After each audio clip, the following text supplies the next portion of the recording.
It's strictly an alternator, and the charging rate and how much is floating above that amount and what amount is putting into it is all just standard like automotive things that we happen to put in. There's no electronics in that part of it whatsoever. Did that answer your question? Yeah. It's just obviously you can overdo those batteries, and then now you're replacing batteries every that's every right. month. So okay. The next thing, that next little thing shows a little bag, and it talks about the home run. Okay? And this is a cable that gets connected into the harness that has to go all the way back to the battery for that generator. Not the two posts on the side of the generator to install the battery cable to the frame of the generator, but all the way back to the battery. And the reason that's important, again, is voltage drop during start. The second thing is, if you ever noticed when you shut the unit down, you hear the fuel pump running for a little bit afterwards, for about 7 or 10 seconds. Okay? Now, what that is the ECU is still on during that time. When you stop the unit, the ECU is going through a little shutdown, writing down, recording codes, doing all this shutdown process. And when it's finished with that, it turns off the relay that turns off that circuit. Okay?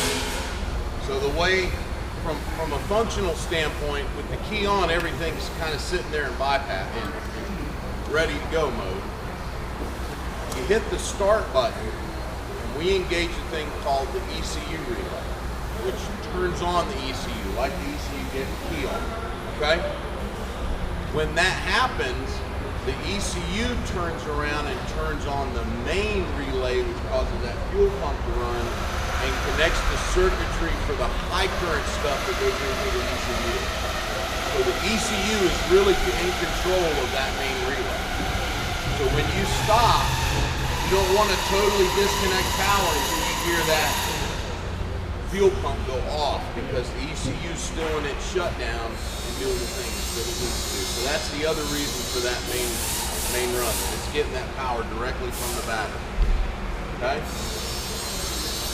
The next thing we've got on here is a little fuel bleed process. Have you guys actually gone through that process in the install? Seen that part of the manual? There's a very specific. Now, if you do it that way, it's pretty easy, right? That's right. But if you don't do it that way, what happens? You have all sorts of problems. And it's not complicated. It's not that hard. But you have to follow this methodical step-by-step way of doing that. We have that outlined on there, and as he was saying, they had me do a YouTube video of how to go through that process. So if you have customers in the field, you can refer them to that video about how to do that, because anytime they change fuel filters, they're going to have to do that. Anytime you run it out of fuel, you're going to have to go back and do that. That's a big thing a lot of companies do. Our structure set up for below a quarter of an inch. Pickup no longer draws. That's right, and that's the way it should be, because you don't want your generator to keep the vehicle from moving, right? You got to park somewhere, they run a phone drive out there, going down your boot. Yeah. No, that's great. So it's very step by step, very methodical, very simple to follow. I mean, if I can do it, anybody can do it. It's not that hard at all. But you want to make sure you follow that process. So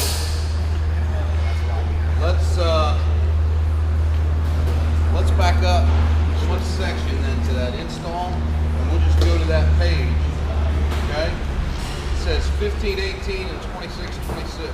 26 go back to 15. 15 just kind of gives you some information about how that's laid out, where it gets connected, the flow of the fuels down on the bottom of that page. 16, sorry, I'm on page 16 now, guys, sorry, 16. So it shows you the basic filter layout, the flow, what have you. Again, one of the things, just like shared batteries, you don't want to share fuel lines. So if you've got two generator sets, you really want to have pickup and return lines separate back to the tank of your own fittings.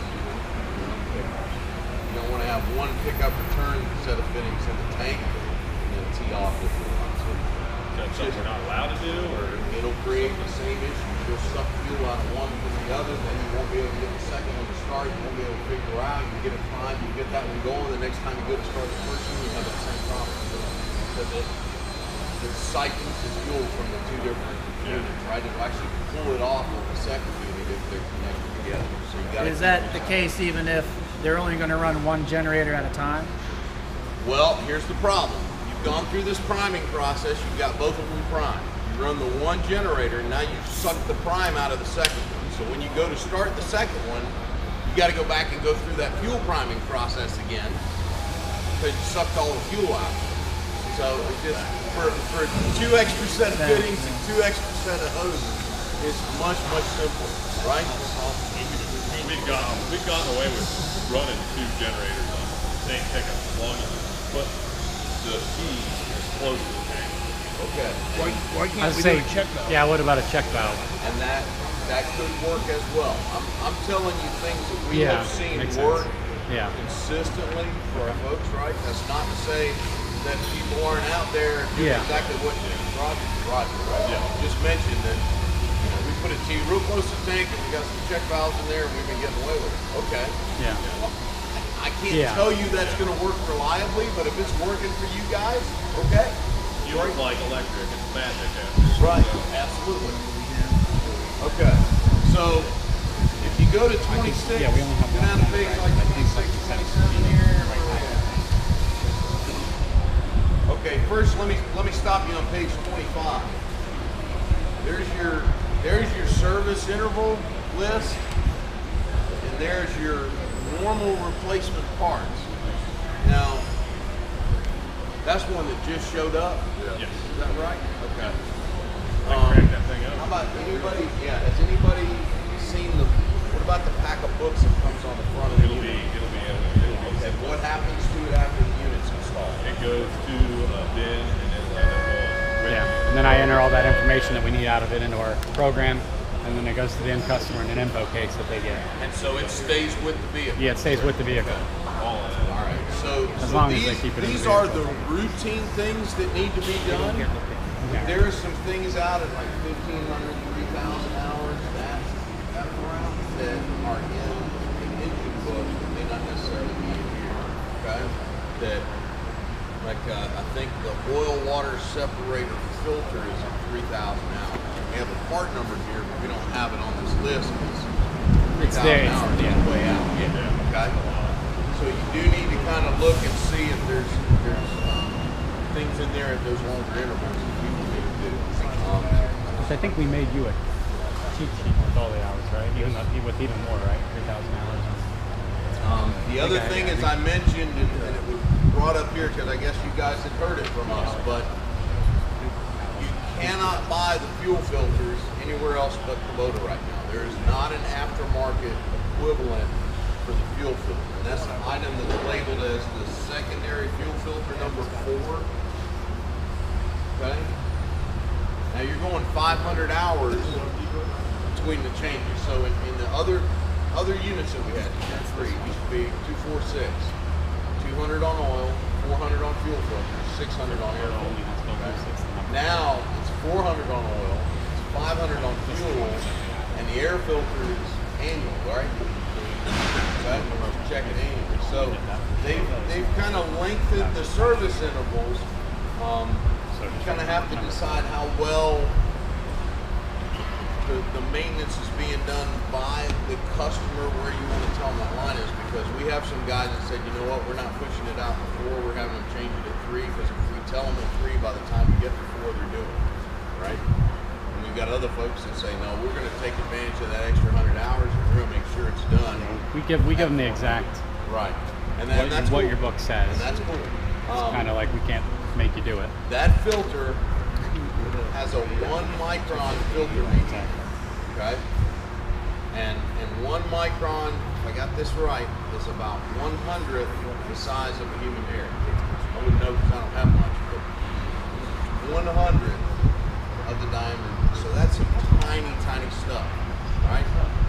In the center of that filter is the clean part of the filter. So if you take diesel fuel, even if you're pouring it straight out of the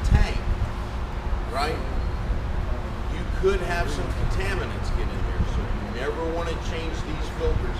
Old diesel mechanics were taught a long time ago to help keep air out of the system, just refill the filter. Yeah. You can't do that here. You got to put them on dry and then run through that bleed process to get the air out. Right? We have had some customers that have called and said, "Hey, I'm having trouble. What are you getting? I'm getting an under frequency fault." Okay, well, what's going on? Well, it starts and it runs for about 3 or 4 seconds and then it shuts down. It says under frequency. Let me hear what it sounds like. I listened over the phone. I said, "You got a fuel delivery problem." He said, "Well, I don't know why we're having that problem. I just changed the filters." Oh, okay.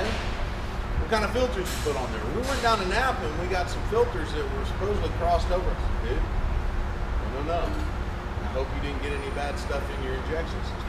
You gotta go back to the Kubota filters." Yeah. Okay? Most common, most frequent thing that happens where you have, and I guess since we went to that place, let's talk about that.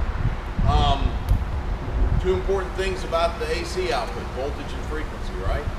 What controls the voltage? You guys know? Inside the generator end? Just have voltage regulator of some The sort. voltage regulator, okay? There's an electronic device, and if you open that up and look down in there, there's an electronic box that is controlling the voltage on that genset, okay? Why do you need to have that? It's the same reason you gotta have an accelerator pedal on a vehicle or an engine, okay? If you're towing a camper, and all of a sudden you start going uphill and you hold the accelerator in the exact same spot,